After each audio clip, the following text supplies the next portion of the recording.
اعوذ باللہ من الشیطان الرجیم بسم اللہ الرحمن الرحیم رب اشرح لی صدری ویسر لی امری واحلل عقدۃ من لسانی یفقہوا قولی۔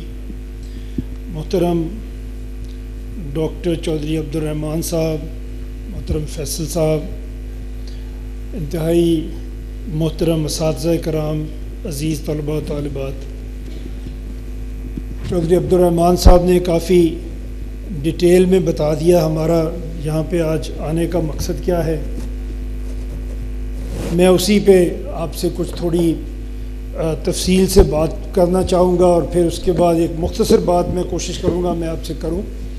اس کے بعد آپ کے کویسچن آنسرز ہوں گے، ان میں ہماری کوشش ہوگی کہ ڈیٹیل جو آپ کو اگر کسی چیز میں آپ کا انٹرسٹ ہے تو وہ ڈیٹیل آپ کو ہم کویسچن آنسرز میں مہیا کر سکیں۔ ابھی چوہدری صاحب نے بھی بات کی، میں بھی وہیں سے بات شروع کرنا چاہوں گا کہ دنیا میں آپ سب ماشاءاللہ پڑھے لکھے نوجوان ہیں، آپ جانتے ہیں کہ دنیا میں جو حکومتیں بنائی جاتی ہیں اور چلائی جاتی ہیں ان کا مقصد کیا ہوتا ہے۔ کسی بھی ملک میں اب تو ہزاروں سال سے حکومتیں قائم ہیں، لیکن یہ ہمیشہ سے نہیں تھی۔ انسان الگ الگ رہتے تھے، ہنٹر گیدرر کے دور میں انسان رہتا تھا، اس کو قبیلوں کی، اس کو حکومتوں کی ضرورت نہیں پڑتی تھی۔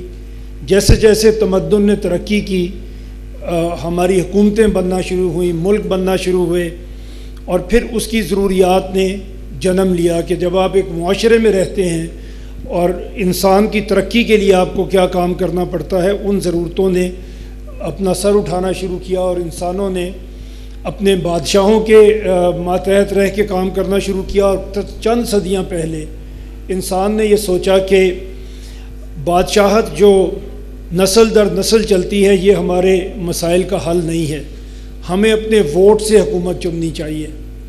ہمارے ہی جیسے لوگ، ہمارے ہی درمیان سے لوگ، ہم انہیں ووٹ دے کے اپنا حکمران بناتے ہیں، انہیں اپنے اور اپنے آنے والی نسلوں کے مستقبل کا ذمہ دار ٹھہراتے ہیں۔ اس کی کیا وجہ ہے کہ ہمارے ہی جیسے لوگوں کو ہم اپنا حکمران بنا لیتے ہیں؟ وجہ یہ ہوتی ہے کہ ہم یہ چاہتے ہیں کہ جو حکمران آئیں اور جو ملک میں حکومتیں بنیں وہ پبلک ویلفیئر کے لیے کام کریں، وہ ایک ملک میں لا اینڈ آرڈر کو قائم رکھنے کے لیے کام کریں، وہ جسٹس کو ترویج دیں، انصاف کا نظام ملک میں قائم کریں، اکنامک ویلفیئر کے لیے، لوگوں کی اکنامک ویلفیئر کے لیے سوچیں، پولیٹیکل ویلفیئر کے لیے سوچیں، اپنے ملک کی سرحدوں کی حفاظت کریں۔ یہ وہ ذمہ داریاں ہیں جو ذمہ داریاں دے کے ہم اپنے حکمرانوں کو حکمرانی کا حق دیتے ہیں اور انہیں اپنے اوپر حکمران بنا کے بٹھا لیتے ہیں۔ دنیا میں جو جمہوری معاشرے ہیں اس میں عام طور پہ 3 طرح کی حکومتیں ہیں، اس میں فیڈریشن ہے، کنفیڈریشن ہے اور یونٹری گورنمنٹس ہیں۔ پاکستان ایک فیڈرل حکومت رکھتا ہے، ایک فیڈریشن ہے جس کے 4 صوبے ہیں، اور ہم صرف ایک ہی فیڈریشن ہے دنیا میں جس میں اس کا ایک فیڈریٹنگ یونٹ 52% آف فیڈریشن ہے۔ مطلب یہ ہے کہ ایک صوبہ تینوں کو ملا کے بھی، جو باقی 3 صوبے ہیں ان کو ملا کے بھی ان سے بڑا ہے۔ یہ ریکارڈ صرف دنیا میں ہم نے قائم کیا۔ دنیا میں اور کوئی ایسی فیڈریشن نہیں ہے جس کا ایک فیڈریٹنگ یونٹ باقی سب سے بڑا ہو۔ جو تقسیم ہے ہمارے صوبوں کی وہ اس طرح سے بنی، بدقسمتی سے میں کہوں گا اس طرح سے بنی کہ ایک صوبہ آبادی کے لحاظ سے سب سے بڑا ہے، اور ایک صوبہ رقبے کے لحاظ سے اتنا بڑا ہے، اور اس کی آبادی اتنی کم ہے کہ اسے ایڈمنسٹریٹیولی کنٹرول کرنا اتنے بڑے ایریا کو ہیومنلی پاسبل نہیں ہے۔ اور یہ چیز اب 80 سال میں ہم نے ثابت کر لی کہ بلوچستان کے قدرتی وسائل ہوں، انہیں بھی بلوچستان کی عوام تک پہنچانا ممکن نہیں ہے، اور ابھی جو لا اینڈ آرڈر کی سچویشن وہاں پہ پیدا ہوئی ہے اس کو بھی کنٹرول کرنا بیکاز آف دیئر ایریا وہ ہمارے لیے مشکل ہو رہا ہے، ممکن نہیں ہو رہا۔ تو ہماری جو تقسیم صوبوں کی ہے اس میں 2 صوبوں کی میں نے بات کی، جو باقی 2 ہیں ان کی حالت بھی کوئی ایسی قابل فخر نہیں ہے بدقسمتی سے۔ میں یہاں اپنی بات شروع کرنا چاہوں گا ورلڈ بینک کی ایک رپورٹ سے، جس میں ایک رپورٹ ورلڈ بینک نے بنائی جس کا نام انہوں نے پاکستان ایٹ 100 رکھا۔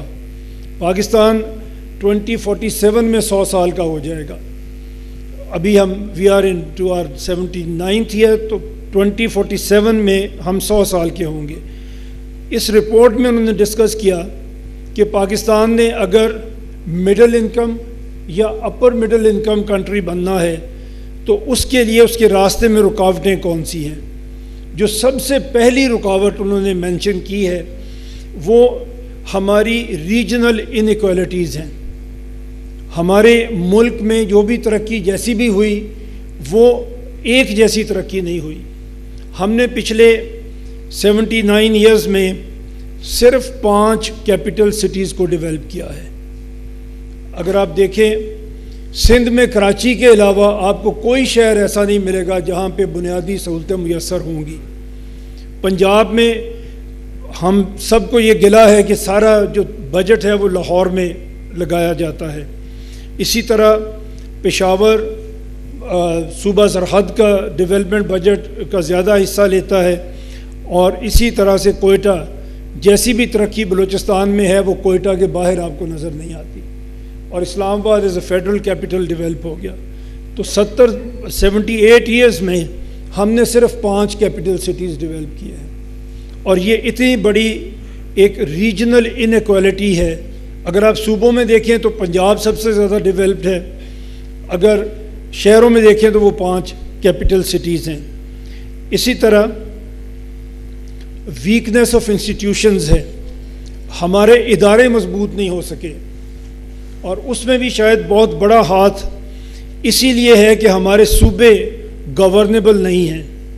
جو کام صوبوں کو کرنا چاہیے، جو میں نے ابھی آپ کے سامنے ایک لسٹ پڑھی جس کے لیے حکومتیں بنائی جاتی ہیں، صوبوں نے وہ کام کرنا تھا، انفارچونیٹلی صوبے وہ کر نہیں سکے۔ اور جیسے چوہی صاحب نے بھی کہا، ایسا نہیں ہے کہ پچھلے 79-80 ایئرز میں سب کے سب ہمارے جو حکمران تھے وہ انکمپیٹنٹ تھے یا کرپٹ تھے، ان میں اچھے لوگ بھی ہوں گے، لیکن اچھے لوگ بھی پرفارم نہیں کر سکے کیونکہ پرفارمنس کے لیے انہیں لیول پلینگ فیلڈ ملا ہی نہیں ہے۔ تو ہمیں دیکھنا ہے کہ وہ اس میں جو یہ رپورٹ ڈسکس کر رہی ہے کہ ویک انسٹیٹیوشنز، اور اس کا نتیجہ کیا نکلتا ہے، اس کا نتیجہ کرپشن کی صورت میں نکلتا ہے۔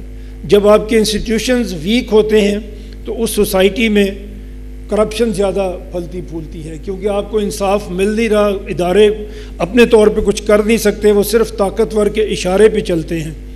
اور جمہوریت تو بنائی ہی اس لیے گئی تھی، اگر آپ میں کوئی پولیٹیکل سائنس کے یا سوشل سائنس کے اسٹوڈنٹس ہیں تو وہ جانتے ہیں کہ حکومت اسی لیے بنائی جاتی ہے کہ کمزور شخص کو، عام آدمی کو طاقتور کے ظلم اور جبر سے بچایا جا سکے۔ ہمارے ہاں جب ادارے کمزور ہوتے ہیں تو پھر ایک عام آدمی جو ہے وہ محفوظ نہیں رہ سکتا کسی طاقتور کے ظلم سے۔ اور تیسری بڑی بات جو انہوں نے کہی وہ لوکل گورنمنٹ کا نہ ہونا، ڈی سینٹرلائزیشن کا نہ ہونا۔ ہمارے آج اگر ہم دیکھیں پاکستان میں تو ہمیں مکمل سینٹرلائزیشن نظر آتی ہے۔ ہمیں لوکل گورنمنٹ تو ہم نے کبھی بنائی نہیں، کبھی بنتی ہے جب ماشاء اللہ لگتا ہے، اور جیسے ہی جمہوریت آتی ہے تو سب سے پہلے شہادت جو ہوتی ہے وہ لوکل گورنمنٹ کی ہوتی ہے۔ اور میں نے لکھا بھی کئی جگہ پہ اور میں یہ کہتا بھی ہوں کہ 3 ٹیئرز میں، ایک جو آپ کی فیڈرل گورنمنٹ ہے، دوسری پروونشل گورنمنٹ، اور تیسری لوکل گورنمنٹ۔ اس میں 2 اوپر والی حکومتیں تو حکومت کرنے کے لیے ہیں، آپ کی خدمت کرنے کے لیے اگر کوئی حکومت ہے تو وہ لوکل گورنمنٹ ہے، جس نے آپ کی سڑکیں گلیاں بنانی ہیں، جس نے آپ کے شہر کی صفائی کرنی ہے، جس نے آپ کے تعلیمی ادارے چلانے ہیں، جس نے ہر وہ کام کرنا ہے جو خدمت کے زمرے میں آتا ہے، تو وہ لوکل گورنمنٹ ہے، اسے سب سے پہلے ہم ختم کر دیتے ہیں۔ اب ہمارے جیسے اور بھی ملک ہیں، آپ جانتے ہیں پاکستان از 5th largest country of the world اگر ہم پاپولیشن میں دیکھیں، تو باقی جو ملک ہیں اگر ہم 10 بڑے ملکوں کا ذکر کریں تو وہ کیا کر رہے ہیں، ان کی گورننس کیسی ہے، وہ اپنے ملک کو کس طرح سے چلا رہے ہیں۔ اس میں چائنا اور انڈیا ہیں جو آبادی میں سب سے بڑے ملک ہیں دنیا میں۔ چائنا کی 31 سب نیشنل یونٹس ہیں، صوبے آپ کہہ لیں ان کو، وہ 31 ہیں۔ انڈیا جو ہمارے ساتھ ہی ایک ملک بنا تھا، جب ملک بنا تو اس کے صوبوں کی یا اسٹیٹس کو کہتے ہیں، اس کی تعداد 9 تھی، آج 39 ہیں۔ تو 80 سال میں انہوں نے 9 سے 39 پروونسز اپنے بنا دیے۔ اسی طرح United States 3rd largest country ہے، 50 اسٹیٹس ہیں اس کی، اور وہاں لوکل گورنمنٹ بھی آپ جانتے ہیں بڑی مضبوط ہے۔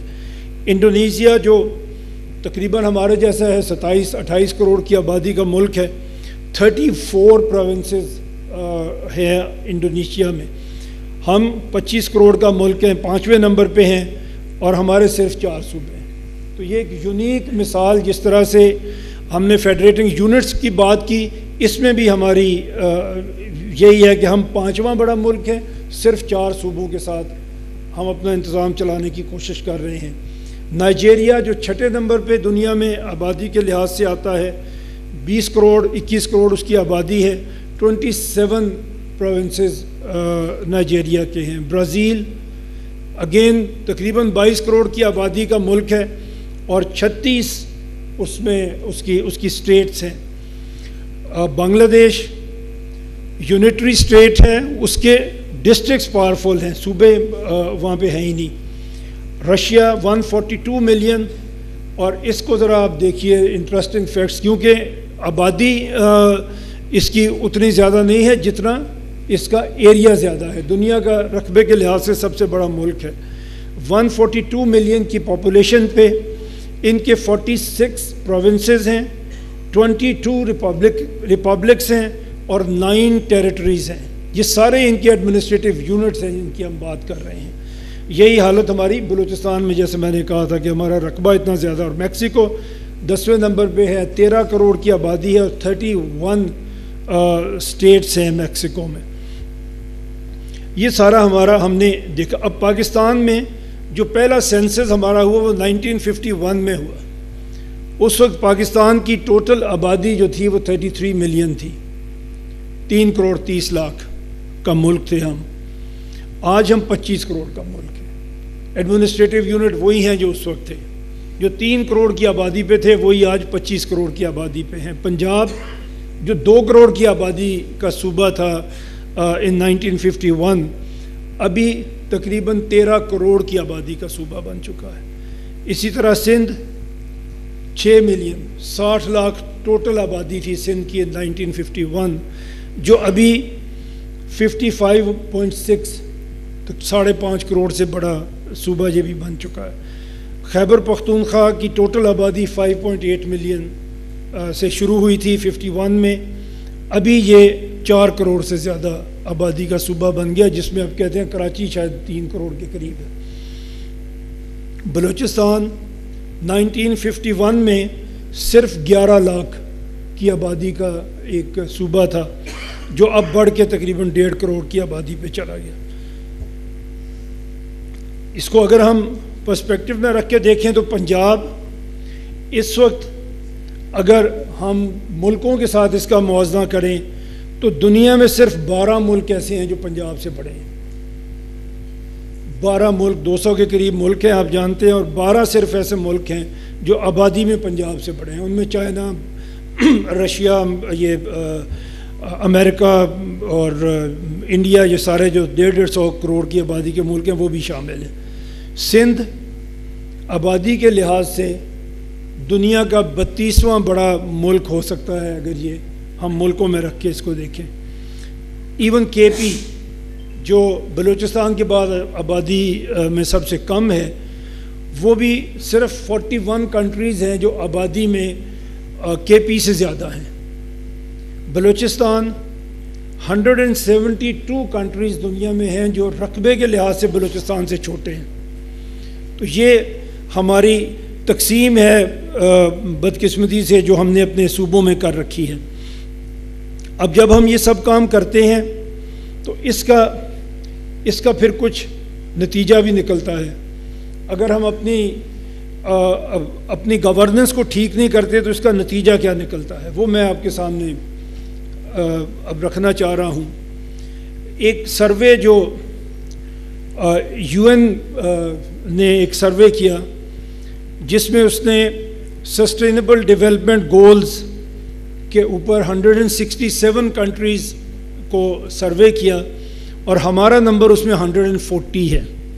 یہ جتنے میں پڑھوں گا آپ کے سامنے سسٹینیبل گولز یہ ہیں جو انٹرنیشنل سروے میں آپ دیکھیں گے کہ ہر جگہ پہ ہم باٹم 10% میں آ رہے ہیں۔ ہیومن ڈیولپمنٹ انڈیکس ہے 193 کنٹریز کا سروے ہوا ہے، we are at 168۔ Rule of law اب تو اور بھی شاید اس میں بہتری آ گئی ہو، 142 کنٹریز کا سروے ہوا اور ہم 129 کنٹری تھے اس میں۔ سٹنٹڈ چلڈرن، ایسے بچے جنہیں ہم کھانا نہیں دے سکتے، جن کی سٹنٹنگ گروتھ ہو رہی ہے، جن کے نہ دماغ ڈیولپ ہوں گے نہ جسم ڈیولپ ہوں گے جب وہ بڑے ہوں گے۔ ایسے بچوں کی تعداد 44% ہے، آدھے بچے تقریباً ہمارے پاس ایسے ہیں۔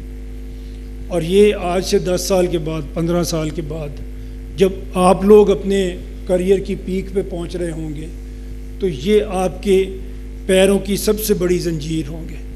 آدھی آبادی ایسی ہوگی جو کام کرنے کے قابل ہی نہیں ہوگی، اور یہ صوبوں نے، ان کی ذمہ داری صوبوں کے اوپر تھی اور ہمارے اوپر بھی۔ ابھی آپ کے سامنے چوہی صاحب نے کافی لمبی بات کی ہمارے مذہب کے اوپر بھی، نبی پاک علیہ وسلم کی سیرت کے اوپر بھی۔ ہم یہ جانتے ہیں کہ ہمیں یہ بتایا گیا ہے کہ اگر آپ کا ہمسایہ بھوکا ہے تو آپ سے پوچھا جائے گا، اور ایک جگہ یہ بھی بتایا گیا کہ ہمسائے 40 گھر تک ہوتے ہیں۔ ہماری آدھی آبادی اگر کھانا نہیں کھا رہی اور سٹنٹنگ گروتھ اس کی ہو رہی ہے، ہم سب ذمہ دار ہیں۔ ہم اس میں کیا کر سکتے ہیں؟ اسی کا حل لے کے ہم آپ کے پاس حاضر ہوئے ہیں۔ اگر آپ اپنے ایڈمنسٹریٹو یونٹس کو چھوٹا کریں گے، گورنمنٹ لوگوں کے قریب تر ہوگی، ان کے مسائل کو سمجھے گی تو شاید ان کو حل بھی کر سکے گی۔ جو آج ہمارے مسائل ہیں وہ ہم حل نہیں کر سکے۔ ہماری جو جنریشن ہے اس نے فیل کیا ہے اس ملک کو، ہم سے پہلے والی جنریشن نے بھی اس ملک کو فیل کیا ہے۔ آپ کے پاس اس لیے آئے ہیں کہ پاکستان میں ہمارا لٹریسی ریٹ بہت ہی کم ہے۔ اگر ہم سائن کرنے والوں کو بھی پڑھا لکھا مانیں تو پھر بھی وہ کوئی 67% کے قریب پہنچتا ہے، پڑھے لکھے تو بہت ہی کم ہیں۔ ہمارے اس وقت آؤٹ آف اسکول چلڈرن جن کی اسکول جانے کی عمر تھی اور ہم انہیں اسکول نہیں بھیج سکے وہ 2.5 کروڑ ہیں، اور یہ نمبر دنیا میں سب سے زیادہ ہے۔ جن ملکوں کی آبادی 150 کروڑ ہے وہاں بھی یہ نمبر نہیں ہے۔ ہماری 25 کروڑ کی آبادی میں 2.5 کروڑ بچے جن کو اسکول جانا چاہیے تھا وہ اسکول نہیں جا رہے۔ اگین آج سے 10 سال 15 سال کے بعد یہ ان امپلائیبل یوتھ ہوگی، یہ ان امپلائڈ نہیں ہوں گے، یہ ان امپلائیبل ہوں گے، کیونکہ ان پڑھ شخص تو اب شاید مزدوری بھی نہیں کر سکے گا، اس کے لیے بھی اس کو کچھ پڑھا لکھا ہونا ضروری ہے، جو ہم نہیں کر پائے، جو ہماری صوبائی حکومتیں نہیں کر پائیں۔ اور اگین یہ بچے وہ ہیں جو کل جب آپ اپنے کریئر کی پیک پہ ہوں گے تو یہ آپ کے پیر کی زنجیر بنیں گے، آپ کے آگے بڑھنے کے راستے میں یہ سب سے بڑی رکاوٹ ہوں گے۔ تو ہم خود اپنے لیے فار آور اون فیوچر اور اپنی آخرت کے لیے اس چیز کو سوچ کے رکھیں، دیکھیں کہ جب ہم لوگ، ہمارے بچے کھانا نہیں کھا رہے، کھانا انہیں نہیں مل رہا، تو ہم جو 1% ہیں، آپ لوگ وہ خوش قسمت 1% ہو پاکستان کے نوجوانوں میں جو یونیورسٹی تک پہنچے، جو یونیورسٹی ایجوکیشن لے پا رہے ہیں۔ آپ کی ذمہ داری ہے اور ہماری ذمہ داری ہے کہ ہم اس سچویشن کو بہتر کریں اپنے مستقبل کے لیے بھی. ملک کا مستقبل کیسے بنتا ہے؟ وہ میرے اور آپ کے مستقبل سے مل کے بنتا ہے.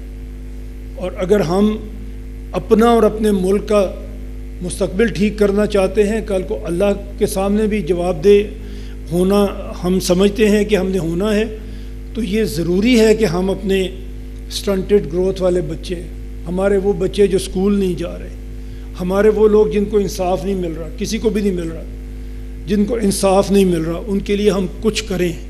جو ہم کر سکتے ہیں وہ کریں. ہمارا کوئی سیاسی نظریہ نہیں ہے، ہم سیاست کرنا نہیں چاہتے، نہ میں کرنا چاہتا ہوں، نہ چوئی صاحب کرنا چاہتے ہیں، نہ فیصل صاحب کرنا چاہتے ہیں، میرا خیال ہے نہیں کرنا چاہتے. ہم آپ کے سامنے ایک ایکیڈیمک ڈسکشن لے کے آئے ہیں. ہم آپ کے سامنے اس لیے آئے ہیں کہ ایک ذمہ دار پاکستانی کی حیثیت سے ہمارا فرض کیا بنتا ہے. تو میں آپ کے سامنے بات کر سکتا ہوں، میں آپ کے سامنے بات کر رہا ہوں. فیصل صاحب نے آپ کو یہاں پہ اکٹھا کیا، وہ یہ کر سکتے تھے، انہوں نے آپ کو یہاں بٹھایا. آپ کیا کر سکتے ہیں؟ آپ اگر آج اس ڈسکشن سے یہ سمجھتے ہیں کہ یہ ٹھیک بات ہو رہی ہے، آپ یہ سمجھتے ہیں کہ یہ ہونا چاہیے، تو آپ کو اس کا امبیسڈر بننا چاہیے. آپ کو اس نظریے کو لے کے آگے چلنا چاہیے. بغیر کسی سیاسی مصلحت کے ہمیں یہ کام کرنے چاہیے. میں نے عرض کیا ہم تو کوئی سیاست میں حصہ لینا نہیں چاہتے، لیکن آپ لوگ لے بھی سکتے ہیں. نہ بھی لینا چاہیں تو پھر بھی یہ ہر شہری کی ذمہ داری ہے کہ وہ پاکستان کے لیے، اپنی یوتھ کے لیے. اس ملک نے 2.5 کروڑ بچوں کو یہ اسکول نہیں پہنچا سکا، 44 بچوں کی یہ سٹنٹنگ گروتھ کر رہا ہے، لیکن اس نے آپ کو یونیورسٹی میں پہنچا دیا. اب آپ کی یہ ذمہ داری ہے کہ آپ اس کو لے کے آپ آگے بڑھیں. بہت سے ملکوں نے انڈیا نے اپنے صوبوں کو چھوٹا کیا، اور اگر کبھی آپ کا اگر یہ انٹرسٹ ہوگا اور آپ یہ بات سننا چاہیں گے تو میں ضرور آپ کو بتاؤں گا کہ جب انہوں نے اپنی اسٹیٹس کو ڈیوائیڈ کیا تو اس کا نتیجہ کیا نکلا، کس طرح سے وہاں پہ وہ بہتری لے کے آ گئے اپنے کاموں میں.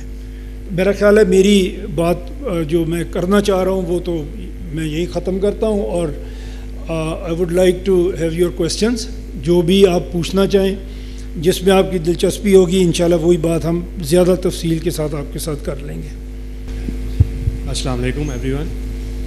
مائی name is Syed Hasan Imam Shirazi. I am the student of doctor of physical therapy. So sir میرا کویشچن آپ سے یہ ہے کہ جو پنجاب ہے یہ آبادی کے لحاظ سے پاکستان کا سب سے بڑا صوبہ ہے، اور اس کے بڑے ہونے کی وجہ سے کیا ہمارے جو ادر پروونسز ہیں لائک بلوچستان، سندھ ہے، KPK ہے، کیا ان کے لوگوں کے درمیان میں اتحاد اور اعتماد کم ہو رہا ہے، یا وہ لوگ یہ سمجھتے ہیں کہ پنجاب کا انفلوئنس اتنا زیادہ ہے کہ ہماری آواز کو دبا دیا جاتا ہے؟ So sir do you think Punjab size جو ہے وہ افیکٹ کر رہا ہے یونٹی اور ٹرسٹ کو امنگ دا پروونسز؟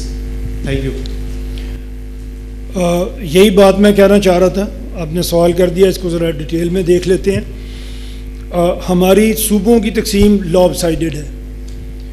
دنیا میں ہم ایک واحد جنریشن ہیں جس کا ایک فیڈریٹنگ یونٹ باقی سب 3 کو ملا کے بھی ان سے بڑا ہے. جب وہ سائز میں بڑا ہے، آبادی میں بڑا ہے، تو آپ کے وسائل کی تقسیم میں بھی پنجاب کا حصہ سب سے زیادہ ہے. ایسا نہیں ہے کہ پنجاب کسی کا حصہ کھا رہا ہے، لیکن اپنے سائز کی وجہ سے جو لیڈرشپ چھوٹے صوبوں میں کام نہیں کر سکتی، ان کے لیے بڑا آسان ہے کہ وہ پنجاب کو بلیم کر دیں. آج آپ لاہور کی حالت دیکھیں، سیالکوٹ کی حالت دیکھیں، سندھ کا کوئی شہر اس کا مقابلہ نہیں کرتا، نہ KP اور بلوچستان کا کوئی شہر مقابلہ کرتا ہے.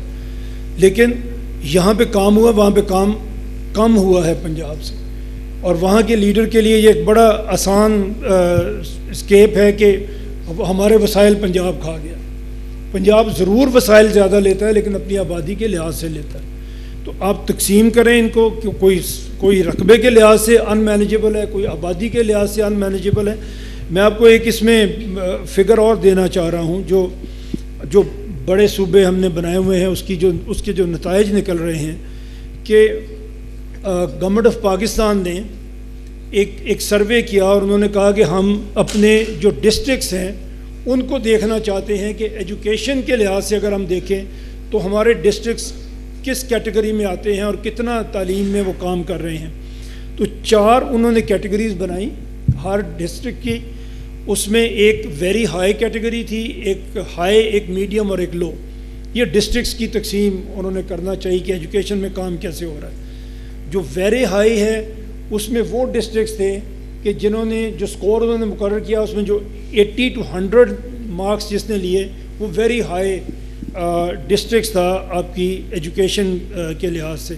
پورے پاکستان میں ایک بھی ڈسٹرکٹ ایسا نہیں تھا جو اس پہ پورا ہوتا تھا پورے پاکستان میں. اس کے بعد ہائی کی کیٹیگری آئی جن میں 70 to 80 مارکس جس نے لیے وہ ڈسٹرکٹ ہائی ڈسٹرکٹ میں ہائی اچیور ڈسٹرکٹ انہوں نے رکھا ان ایجوکیشن. اس میں پورے پاکستان میں صرف ایک ضلع وہ اسلام آباد ہے. اس کے بعد میڈیم ہے جو 55 to 70 مارکس میں جو آیا. اس میں پورے پاکستان میں 56 ڈسٹرکٹس ہیں جو اس میں فال کیے. ان میں 16 کے پی میں ہیں, 32 پنجاب میں اور 8 سندھ میں ہیں. بلوچستان میں کوئی نہیں ہے. پھر لو کیٹیگری آتی ہے جو 0 to 55 ہے. ایون 0 والا بھی اس میں فال کرے گا. اس میں آپ کی میجورٹی جو ڈسٹرکٹس ہیں اس میں آ رہے ہیں پاکستان کے 77 ڈسٹرکٹس جو ہیں وہ, اور یہ گورنمنٹ آف پاکستان کا سروے. اس میں بلوچستان کے تمام اسکول اسی کیٹیگری میں آتے ہیں, تمام ڈسٹرکٹس وہ اسی میں آتے ہیں. کے پی کے 18 اور پنجاب کے 4 ڈسٹرکٹس جو ہیں وہ لو اس میں لو سکورنگ ڈسٹرکٹس ہیں آپ کے. جی نیکسٹ ویک. السلام علیکم سر. My name is Sundar Syas Munir and I'm the president of the Literary Society over here. سر میرا کویشچن یہ ہے کہ جو آپ آئیڈیا لے کے آ رہے ہیں, نارملی جب آئیڈیاز پاکستان میں انٹروڈیوس کروائے جاتے ہیں نا تو جو اسٹیٹ اور جو کامن مین ہے ان کے درمیان میں نا ٹرسٹ نہیں ڈیولپ ہو پاتا, یہ سم واٹ مس انڈرسٹینڈنگ ہو جاتی ہے آئیڈیا کو لے کے. تو یونیورسٹی اسٹوڈنٹس آپ کے آئیڈیا کو گراسپ کر لیں گے, انڈرسٹینڈ کر لیں گے, لیکن جو عام انسان ہے جس کا مسئلہ ہی صرف یہ ہے کہ روٹی اس کو چاہیے, اس کو ہم کیسے کنونس کریں گے کہ یہ آئیڈیا اس کے لیے بینیفیشیل ہے؟ پلیز اس پر گائیڈ کر دیں. Thank you. مقصد تو الٹیمیٹلی مقصد تو عام آدمی کی زندگی ہی ہے, اسی کی زندگی کو بہتر بنانا عام طور پہ مقصد ہے. سب سے زیادہ تعداد بھی ان کی ہے. آپ کے پاس آنے کا مقصد یہ ہے کہ آپ اگر اس بات کو سمجھ لیں, میں نے جیسے پہلے عرض کیا کہ آپ 1% آف دس نیشن ہیں, اگر آپ کو یہ بات سمجھ آتی ہے تو آپ یہ بات عام آدمی تک پہنچائیں. اور ہمارا بیلیو یہ ہے, اور ہم نے جتنی بھی ریسرچ اس میں کی ہے اس سے یہی بات ثابت ہوتی ہے کہ اگر ایڈمنسٹریٹو یونٹس آپ چھوٹے کر لیں گے, لائک ہم یہ پرپوز کر رہے ہیں کہ ہر ڈویژن کو آپ صوبہ بنائیں, اگر یہ کریں گے تو 33 پروونسز پاکستان میں بنیں گے. اگر 33 پروونسز پاکستان میں بنتے ہیں تو صوبائی حکومتیں چھوٹی ہوں گی سائز میں. ایک تو جو ابھی بات کی کہ پنجاب اتنا بڑا ہے کہ ہر طرف سے گالی پنجاب کو پڑتی ہے, وہ ختم ہوگا. دوسرا, صوبائی حکومتیں اس قابل ہوں گی کہ وہ تھوڑی آبادی میں تھوڑی جگہ پہ لوگوں کو سرو کر سکیں گی. اس میں آپ کا انفلوئنس بڑھے گا, عوام کا انفلوئنس ان حکومتوں میں بڑھے گا. اور جو سب سے بڑی چیز ہمیں اس سے ملے گی, ابھی آپ یہ دیکھیں کہ آپ کی جتنی پولیٹیکل لیڈرشپ ہے وہ کوئی بھی ایسا لیڈر نہیں آپ کو نظر آتا کہ جس نے کہیں چھوٹی جگہ پہ کام کیا ہو, پولیٹیکل چھوٹے آفس میں کام کیا ہو, وہاں پہ پرفارم کیا ہو اور پھر وہ بڑے آفس میں چلا گیا ہو. آپ کو ایک بھی ایسا لیڈر مین سٹریم لیڈرشپ پاکستان میں ایک بھی نہیں نظر آئے گا. اور یہی وجہ ہے کہ جو لیڈرشپ آرگینیکلی گرو کر کے نہیں آتی اس کو آپ کے مسائل کا پتہ ہی نہیں ہوتا. تو اگر آپ کے صوبوں میں اگر آپ کے 33 پروونسز ہیں, اس میں 33 گورنمنٹس بنی ہیں, اس میں 33 چیف منسٹرز بنے ہیں, ان میں کچھ تو ہوں گے, 10 ہوں گے, 5 ہوں گے, کچھ تو ہوں گے کہ جو پرفارم کر کے دکھائیں گے, جو اپنے صوبے کو آگے لے کے جائیں گے اور پرفارمنس کی بیس پہ پولیٹیکل کریئر میں آگے بڑھیں گے. تو وہ لیڈر بھی ہمارا ایک مقصد ہے, اور وہی ہوں گے جو اس ملک کو آگے لے کے جائیں گے. ہمارے سامنے مثال ہے, انڈیا میں چائے بیچنے والا پرائم منسٹر بن گیا. تو اس کا سسٹم تھا جو لوگوں کو موقع دیتا ہے آگے بڑھنے کا. ہمارا سسٹم لوگوں کو آگے بڑھنے کا موقع نہیں دیتا، اسی لیے ہماری پاسبل نہیں ہے کہ عام آدمی لیڈر بن سکے، آگے آ سکے۔ اور ایک اور چیز میں آپ کو یہاں پہ کہنا چاہوں گا جو ہمیں ہمیشہ یاد رکھنی چاہیے، دنیا میں پولیٹیکل لیڈرشپ مڈل کلاس سے آتی ہے اور وہی لیڈرشپ کامیاب ہوتی ہے۔ ہماری جب تک مڈل کلاس سے لیڈرشپ نہیں آئے گی، ہمیں بھی بہتر لیڈرشپ نہیں مل سکتی۔ اور یہ چھوٹے صوبے آپ کو یہ اپرچونٹی دیں گے، مڈل کلاس کو، پڑھی لکھی مڈل کلاس کو اپرچونٹی دیں گے کہ وہ پولیٹیکلی بھی آگے آئیں اور صوبوں میں کام کر کے دکھائیں اور اپنے آپ کو پروموٹ کریں فار نیکسٹ آفس۔ یہ بھی ایک بہت بڑا ہمارے خیال میں گیپ ہے ہماری لیڈرشپ میں جو اس طرح سے دور ہو سکتا ہے۔ جی السلام علیکم سر، مائی نیم از ملائکہ Rehan and I am from department of physio therapy. آپ کا جو آئیڈیا ہے of creating smaller provinces like 33 provinces وہ بہت ویژنری ہے، لائک اگر سوچا جائے تو کہ جو چیزیں ہیں وہ لوگوں کی ایکسیس میں ہوں گی اور ہر عام آدمی بھی آسانی سے اپنے کام کر سکتا ہے۔ لیکن سر اگر اس کی فنکشنل پریکٹیکلٹی کی بات کی جائے تو اگر ابھی 4 صوبے ہیں اور ہر صوبے کے اپنے اپنے وہ اسمبلیز ہوتی ہیں، گورنرز ہوتے ہیں اور سب کچھ ہوتا ہے، تو اس طرح جب 33 پروونسز بن جائیں گے تو ہر جو صوبہ ہے وہ اپنی اسمبلی اسٹیبلش کرے گا، اپنے governors, ministers, administrative set up. تو اس سے مجھے ایسا لگتا ہے کہ جو یہ سارے ایکسپینسز ایڈمنسٹریٹو ایکسپینسز ہیں یہ بھی 33 سے ہی ملٹیپلائی ہو جائیں گے تو زیادہ ہو جائیں گے۔ تو اور پاکستان کے ابھی فائنینشیل جو حالات ہیں آپ کو پتہ ہے ہم کس طرح سے مینیج کر رہے ہیں اور وہ بہت زیادہ لوڈ بھی آ جائے گا۔ اور دوسری بات یہ کہ sir instead of creating smaller provinces why don't we think about like simply strengthening the current district systems, اس سے کاسٹ بھی مینیج ہو جائے گی اور سسٹم بھی ٹھیک ہو جائے گا۔ تو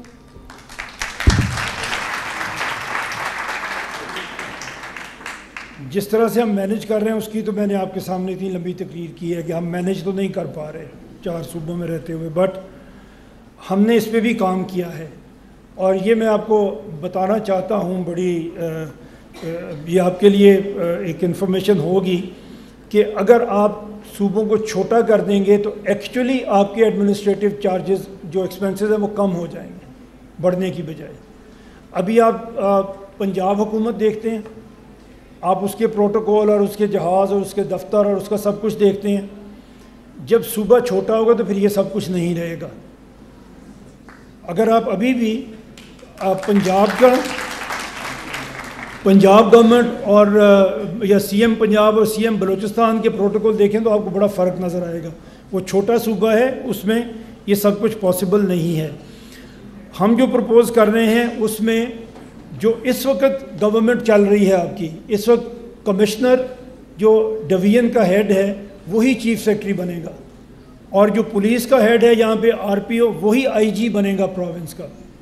تو نیچے پوری گورنمنٹ موجود ہے، جس گورنمنٹ کی مجھے اور آپ کو ضرورت ہے، فیڈرل گورنمنٹ ہو یا پروونشل گورنمنٹ ہو، وہ ہمیں گورن کرتی ہے تھرو ڈسٹرکٹ اینڈ ڈویژن۔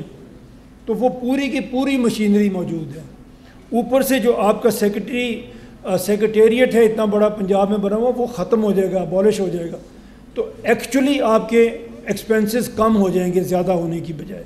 اس کی بڑی لمبی میرے پاس ڈیٹیل ہے، ہم اس کی ایک ویب سائٹ بنا رہے ہیں، اس کے اوپر یہ سب کچھ ہم ڈالیں گے، آپ اس کو ضرور دیکھیے گا اور اس کو پڑھیے گا۔ جی السلام علیکم sir, my name is Maimoona and I am a student of physical therapy.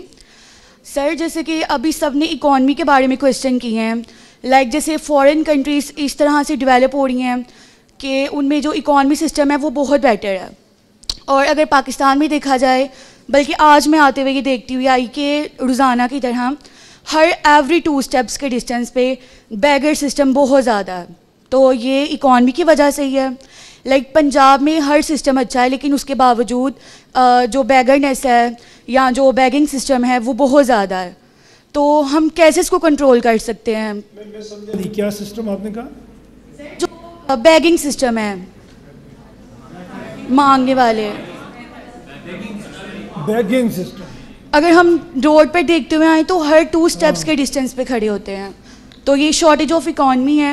تو کیا ہم 2030 تک جانے تک اتنے ڈیولپ ہو جائیں گے, یا ہمارا جو اکانمی سسٹم ہے وہ اس قدر ڈیولپ ہو جائے گا کہ یہ پرابلم بھی سالو ہو جائے گی؟ دیکھیں, جب گورنمنٹ کچھ فیصلہ کر لیتی ہے نا کسی چیز کو ٹھیک کرنے کا, وہ ضرور ہو جاتی ہے. ابھی اگر آپ لاہور جائیں وہاں آپ کو بیگرز نہیں نظر آئیں گے. یہ کبھی آپ غور کریں, ہم ویسے غور نہیں کرتے, جس طرح لوگ گاڑیوں کے پیچھے بھاگتے تھے وہ کرتے تھے, وہ آپ کو اب نظر نہیں آئیں گے. وہاں تک گورنمنٹ نے ٹھیک کیا, لیکن کیونکہ وہ لاہور ہے وہاں پہ ہو گیا ہے. چھوٹے شہروں تک حکومت پہنچتی نہیں ہے. یہی ہمارا کیس ہے. اگر آپ کا صوبہ بھی, اگر گوجرانوالا ایک صوبہ ہو تو آپ کے مسئلے بھی اسی طرح حل ہوں جس طرح لاہور میں ہو رہے ہیں. یہ اکانومی کے ساتھ بھی ریلیٹڈ کچھ نہ کچھ ہے, لیکن آج کل ہمارے پروفیشنل بیگرز زیادہ ہیں, تو ان کو روکنا چاہیے حکومت کو. حکومت کے پاس وسائل ہوتے ہیں روکنے کے. اگر یہی لوگ پڑھے لکھے ہوتے تو یہ شاید بیگنگ نہ کر رہے ہوتے. ہمارے یہ بھی ابھی میرے سامنے ایک اور فگر میں آپ کو عرض کروں کہ ہمارے جتنے بچے اسکول جاتے ہیں, بہت کم جاتے ہیں, آپ کو پتہ ہے پورے تو جاتے نہیں ہیں, 2.5 کروڑ تو ابھی باہر ہیں, لیکن جو کبھی اسکول چلے بھی گئے 31% وہ ہوتے ہیں جو پہلی جماعت کے بعد چھوڑ دیتے ہیں اسکول, گریڈ 5 تک آتے آتے چھوڑ دیتے ہیں. ایک اثر ہماری ایک لوکل NGO ہے, اس نے ایک سروے کیا جس میں انہوں نے بتایا کہ 46% کلاس 5 کے ایسے بچے ہیں جو کلاس 2 کی کتاب نہیں پڑھ سکتے. کلاس 5 میں ہیں آدھے بچے, 46% بچے کلاس 2 کی کتاب نہیں پڑھ سکتے. یہ ان بچوں کا حال ہے جو اسکول چلے گئے ہیں. جو گئے نہیں ان کی تو بات ابھی ہم خیر کیا ہی کریں گے. جی السلام علیکم sir my name is Malik Abu Bakr Munawar, being a law student. میرا آپ سے یہ کویشچن ہے, آپ کہہ رہے ہیں کہ 33 ضلع ہونے چاہیے پورے پاکستان میں, صوبے, اور ہر صوبے کے پاس اپنی ایک ہائی کورٹ ہے, صحیح ہے, اور ہم 10 سال سے گجرانوالے ڈویژن میں, گجرانوالے کچہری میں ہم صرف ایک ہائی کورٹ کا بینچ مانگ رہے ہیں, وہ نہیں ابھی تک ہمیں ملا. اور یہ 33 ہائی کورٹس کیسے بنائیں گے اور ان کو کیسے چلائیں گے؟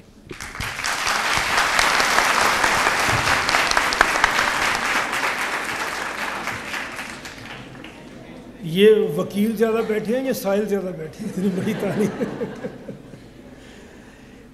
جب صوبہ بنے گا تو یہ صوبے کا انٹیگرل پارٹ ہے ہائی کورٹ. تو جہاں صوبہ بنے گا ہائی کورٹ اپنے آپ بن جائے گی. اور میں آپ کو یہ بالکل یقین دلاتا ہوں کہ آپ کو جتنی محنت اس کو ہائی کورٹ بنانے میں لگے گی اس سے کم صوبہ بنانے میں لگے گی. آپ کو پتہ ہے ہائی کورٹ کا بینچ کیوں نہیں بن رہا؟ مجھے بھی پتہ ہے, نہ سیالکوٹ, نہ فیصل آباد میں بن رہا ہے, نہ گجرانوالا میں بن رہا ہے. اس کی ریزنز اب یہ موقع نہیں ہے, لیکن آپ کو بھی پتہ ہے. اس لیے ہمیں صوبے کے لیے کوشش کرنی چاہیے. جہاں پہ صوبہ بنے گا وہاں پہ ہائی کورٹ تو بنے گی نا, تو یہ 33 ہائی کورٹس ہوں گی. اور ایک یہ بھی میں بات آپ کے سامنے آپ کے سوال کے حوالے سے اس کو بھی ضرور میں ڈیٹیل ذرا آپ کو بتانا چاہ رہا ہوں. ایک جج کے سامنے ہزاروں کیسز ہوتے ہیں روز جو لگتے ہیں. ہمیں یہ بڑا اعتراض ہے کہ ہمارے کیسز عدالت میں کیس چلا جائے کبھی ختم نہیں ہوتا. اور میں آپ کو یہ عرض کروں کہ قتل کا جو کیس ہے, اگر آپ اس میں کرمنل میں جائیں, قتل کا کیس کنکلوڈ ہونے میں 16 سے 18 سال لگتے ہیں. یہ ٹھیک ہے یا نہیں ٹھیک ہے اگر آپ کو پتہ ہے؟ اور ایک اور بات میں آپ کو عرض کروں, چوری اور ڈکیتی اس میں 100% ایکویٹل ہے, 100% لوگ اس میں بری ہو جاتے ہیں. یہ کبھی آپ اسٹیٹسٹکس آپ نکال کے دیکھیں, آپ کیسے جرم ختم کر لیں گے جہاں پہ چوری اور ڈکیتی کے ایک بھی شخص کو سزا نہیں ہوتی اس ملک میں, اور جہاں قتل کا کیس 16 سے 18 سال لیتا ہے, اور مقتول اور قاتل دونوں فیملیز تباہ ہو جاتی ہیں اس پروسیس کے اندر. اور جو دیوانی کیسز ہیں وہ تو کبھی ختم ہوتے ہی نہیں ہیں, وہ تو نسلوں تک ختم نہیں ہوتے. لیکن اس کی وجہ صرف یہ نہیں ہے کہ آپ کے جج کمپیٹنٹ نہیں ہیں. اس کی وجہ یہ ہے کہ ایک جج جب جس دن بیٹھتا ہے اپنی کرسی پہ, اس کے سامنے 150-200 کیسز ہوتے ہیں. وہ 4 گھنٹے 6 گھنٹے میں کتنا کام کر سکتا ہے. اور جو کرے گا بھی اس میں کوالٹی ورک کتنا ہوگا. تو اس کی تو صوبوں سے بھی بڑی زیادہ ضرورت ہے کہ آپ کی عدالتیں زیادہ بنیں اور وہ اپنا کام کریں تاکہ لوگوں کو انصاف ملے. انصاف اتنا ہی ضروری ہے جتنی روٹی ضروری ہے آپ کے لیے, جتنی ہوا ضروری ہے, اتنا ہی ضروری انصاف ہے. اور وہ تو نہیں مل رہا ہمیں تو کوئی اللہ اس معاشرے کو چلا رہا ہے پتہ نہیں کیسے, ادروائز جہاں انصاف نہیں ہوتا کہاں سوسائٹیز چلتی ہیں. جی السلام علیکم سر. میں ایم ایس اردو مقات تیسری مقات سے آپ سے مخاطب ہوں. میرا سوال یہ ہے, آپ نے بات کی کہ انڈیا کے جو صوبے ہیں 39 صوبے, اور انڈیا نے ترقی کی. 1-1.5 مہینے پہلے میں اپنی تحقیق کے دوران ایک ریسرچ پڑھ رہی تھی, اس میں نے یہ پڑھا تھا کہ انڈیا میں 50% غربت ہے, اور مجھے ابھی یاد نہیں کہ تعلیم کی شرح وہاں پہ کتنی کم ہے, اس کی مجھے پرسنٹیج یاد نہیں ہے.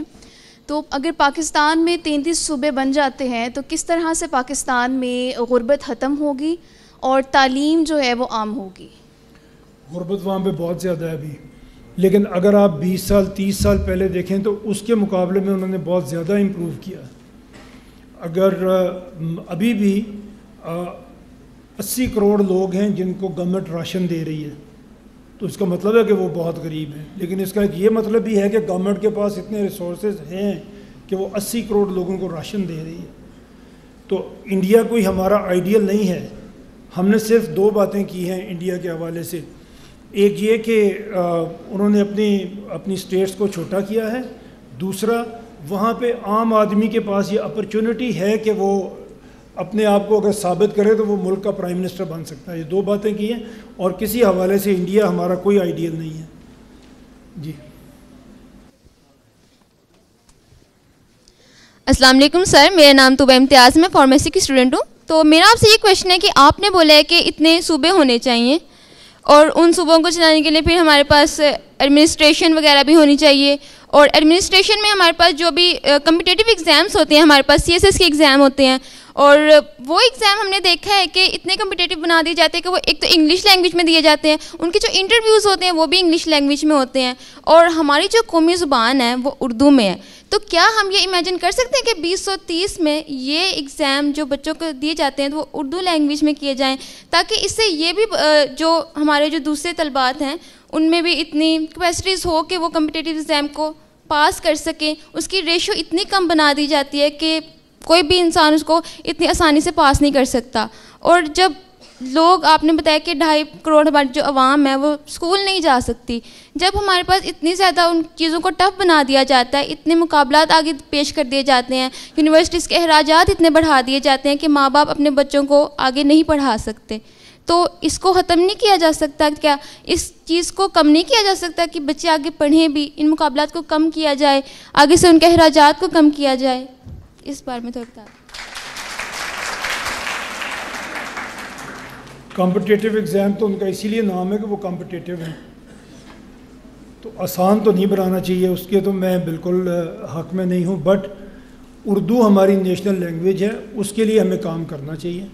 ابھی بہت سا کام اس میں کرنا باقی ہے, وہ ہمارا آج کا موضوع نہیں ہے, ورنہ اس میں بھی میں آپ کو کافی ڈیٹیل بتا سکتا ہوں. کام کرنا بہت ضروری ہے. ابھی بکس ہیں, ٹرمینالوجیز ہیں, بہت کچھ ہے جو ابھی اردو میں ہم نے کرنا تھا, ہم نہیں کر سکے.